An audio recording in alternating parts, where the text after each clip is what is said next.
Welcome students. I hope you all are well. Now we start 11th class first unit some basic concept of chemistry. इसकी पहली videos में आप कर चुके हैं केमिस्ट्री क्या होती है, इसकी सिग्निफिकेंस क्या है हमारी डे टू डे लाइफ में, और लॉज ऑफ केमिकल कम्बिनेशंस कर चुके हैं। लास्ट क्लास में हमने कौन सा किया था, एवोगैड्रोज लॉ।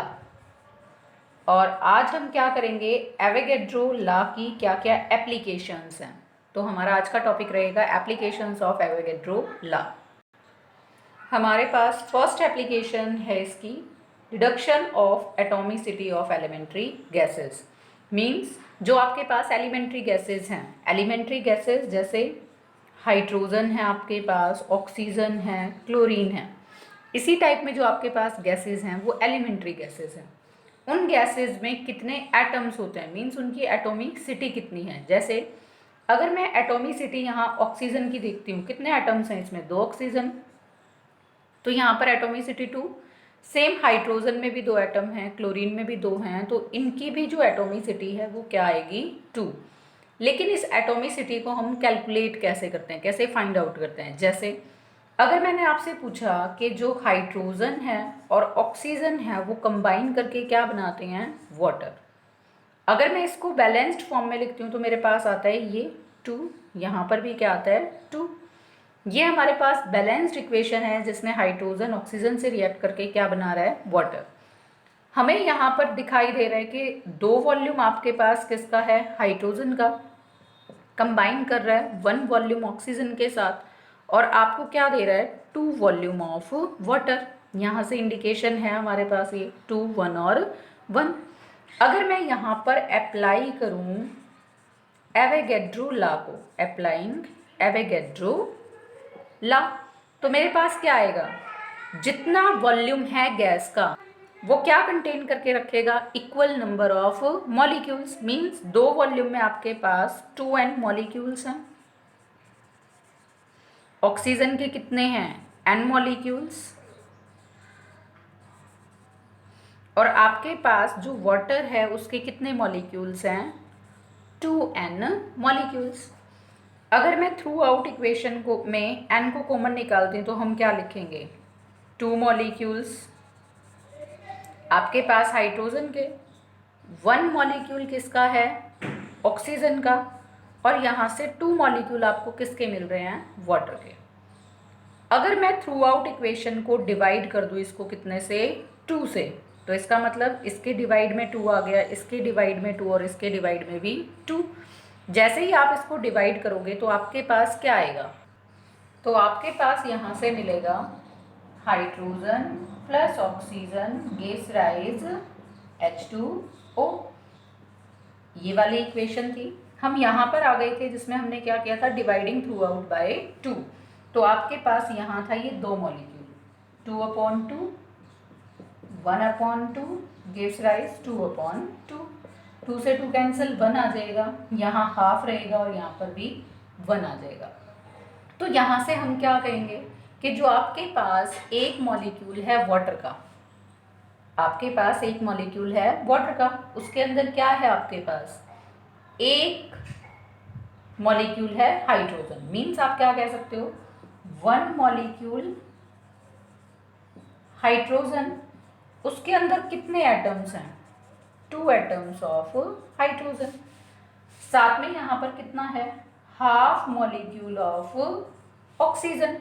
अब half molecule of oxygen means वहाँ पर कितना एटम है, 1 एटम। अब ये हम कैसे निकालेंगे, अगर मैं वाटर का मास लेकर चलती हूँ तो वाटर का मास मेरे पास आता है 18 एटॉमिक मास यूनिट। मेरे पास एक मॉलिक्यूल हाइड्रोजन का है, उसके कितने एटम हैं, 2, तो मेरे पास H2 का मास कितना हो जाएगा, 2 एटॉमिक मास यूनिट, क्योंकि एक हाइड्रोजन का होता है 1।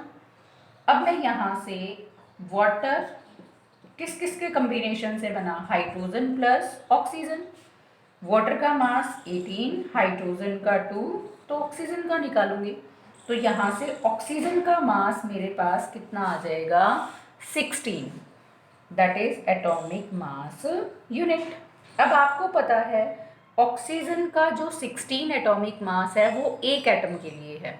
अगर हम 2 एटम की बात करते हैं तो वहाँ पर मास कितना आना चाहिए था, 32। मीन्स यहाँ पर आपके पास क्या है, O2 ना होकर वो कैसे है, हाफ O2, या आप सिंपल क्या लिख सकते हो, ऑक्सीजन। तो यहाँ पर भी मैंने क्या कर दिया, हाफ O2, इसीलिए आपके पास यहाँ पर क्या आएगा, 16 एटॉमिक मास यूनिट। अब यहाँ से हमें क्लियर हो जाता है कि यहाँ पर ऑक्सीजन का सिर्फ एक एटम है जब आप किसकी बात करते हो, H2O की। क्योंकि अगर 2 एटम्स होते तो यहाँ पर आपके पास मास 16 ना आकर कितना आता, 32। तो यहाँ से हम इस पूरे डिस्कशन से क्या लिख सकते हैं, हाफ मॉलिक्यूल ऑक्सीजन का बराबर है एक एटम के, और एक मॉलिक्यूल बराबर है कितने के, 2 एटम्स के। और यहाँ से हम कंक्लूड कर सकते हैं कि जो एटोमिसिटी है यहाँ पर ऑक्सीजन की वो कितनी है, 2। Now the second application is determining the relationship between the vapor density and the molar mass of gas। जब हम वेपर डेंसिटी की बात करते हैं या किसी भी गैस की वेपर डेंसिटी को डिफाइन करते हैं तो vapour density of gas equal होता है रेशो के, रेशो किस किस का, mass of certain volume of gas divided by mass of same volume of hydrogen gas at the similar conditions of temperature and pressure. तो जैसा हमने डिफाइन किया, रेशो होगा mass of certain volume of gas divide by mass of same volume of hydrogen at similar, T and P का मतलब क्या है, similar temperature and pressure condition. अगर हम एवोगैड्रो लॉ को अपने दिमाग में रखते हैं तो एवोगैड्रो लॉ क्या कहता था, equal volume of all gases contains equal number of molecule under similar conditions of temperature and pressure. अब यहाँ वॉल्यूम ऑफ गैस और हाइड्रोजन दोनों कैसे हैं, सेम। तो इसका मतलब इन दोनों के जो मॉलिक्यूल्स होंगे वो सेम होंगे।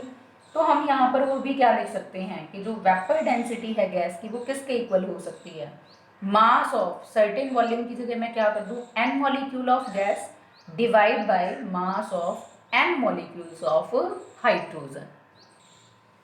तो यही आ गया आपके पास vapour density, mass of n molecule of gas upon में आपने क्या लिखा, n मॉलिक्यूल्स ऑफ हाइड्रोजन। अगर मैं यहाँ पर n की वैल्यू कंसीडर करती हूँ 1, तो हम और भी क्या लिख सकते हैं कि वेपर डेंसिटी जो आपके पास है वो किसके इक्वल होगी, मास of 1 molecule of gas divide by mass of 1 molecule of hydrogen. अब आपको पता है कि मास 1 मॉलिक्यूल ऑफ हाइड्रोजन का कितना होता है, 2। तो हम यहाँ पर क्या लिख सकते हैं, vapour density is equal to, एक और जो मास ऑफ 1 मॉलिक्यूल हाइड्रोजन है वो किसके इक्वल आया, 2 एटॉमिक मास यूनिट। कैसे, 1 हाइड्रोजन का 1 और 2 हाइड्रोजन एटम्स हैं यहाँ पर, तो उनका कितना हो जाएगा, 2। इसीलिए हम इसको यहाँ पर क्या लिख सकते हैं, हमने कहा 1 मॉलिक्यूल 2 एटम कंटेन करता है, तो अब हमने मास ऑफ 1 मॉलिक्यूल की जगह क्या लिख दिया, mass of 2 atoms of hydrogen. अब हमें पता है जो रेशो होती है मास ऑफ 1 मॉलिक्यूल किसी भी गैस की divide by mass of hydrogen atom, वो क्या कहलाता है, मोलर मास। तो आपके पास अगर हम इस फैक्ट को दिमाग में रखें तो यहाँ पर जो मास ऑफ 1 मॉलिक्यूल ऑफ गैस और अपॉन में क्या लिख देंगे, मास of 1 atom of hydrogen multiply by 2, और आपके पास नेक्स्ट एक्सप्रेशन होगा ये। अब यहाँ पर जो ये वाला पार्ट है वो हमने किसके इक्वल लिखा, मोलर मास के।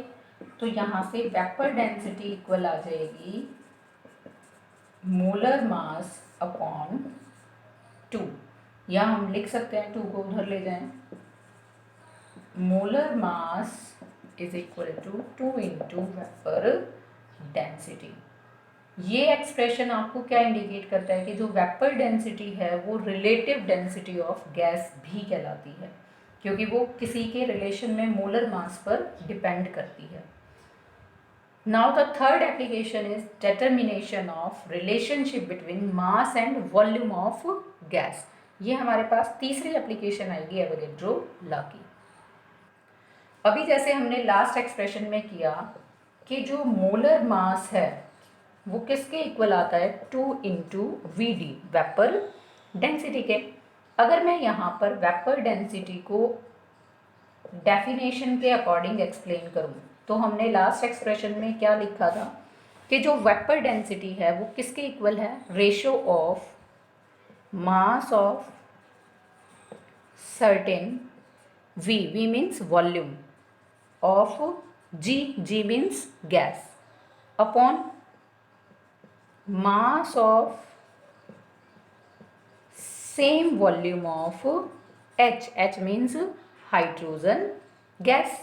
आपके पास अगर मैं इस एक्सप्रेशन में वॉल्यूम कितना कंसीडर करूं, 1 लीटर, इफ वी यहाँ पर क्या है, वॉल्यूम किसके इक्वल है, 1 लीटर के, तो हम क्या लिखेंगे, molar mass is equal to 2 into mass of 1 litre of gas upon mass of 1 litre of hydrogen.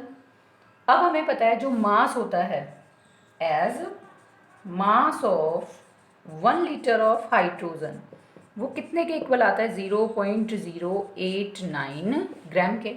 हम ये वैल्यू यहाँ पुट करेंगे तो हमारे पास क्या आ जाएगा, molar mass is equal to 2/0.089 into mass of 1 litre of gas. जब आप इन दोनों को डिवाइड करके सॉल्व करोगे तो आपके पास यहाँ से एक्सप्रेशन आ जाएगा, molar mass is equal to, इन दोनों को सॉल्व करके आपके पास आएगा 22.4 इंटू क्या आ जाएगा, मास ऑफ 1 लीटर ऑफ गैस,